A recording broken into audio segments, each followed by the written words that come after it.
అధికార పార్టీలో ఉంటే, లేకపోతే రాజకీయంగా మన దగ్గర డబ్బులుంటే, ఎవరి మీదైనా కక్షలు, ప్రతీకార కక్షలకు పాల్పడవచ్చు అనేది ప్రస్తుతం 2024 సార్వత్రిక ఎన్నికల్లో కూటమి ప్రభుత్వం అధికారంలోకి వచ్చిన తర్వాత రెడ్ బుక్ రాజ్యాంగం ద్వారా ప్రజలందరికీ తెలిసింది.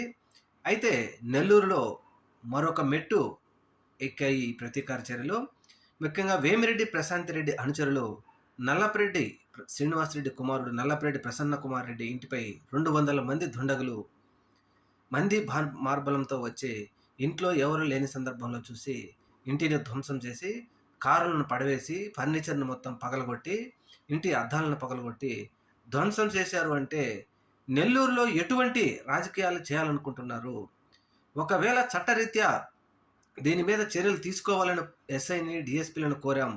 వారు తీసుకుంటారా లేదా అని చెప్పేసి ఇప్పుడు వైఎస్ఆర్సీపీ నాయకులందరూ ఎదురు చూస్తూ ఉన్నారు. ఏది ఏమైనా ఇటువంటి రాజకీయాలు ఇప్పటి వరకు నెల్లూరులో మేము చూడలేదు అని అంటా ఉన్నారు సీనియర్లు.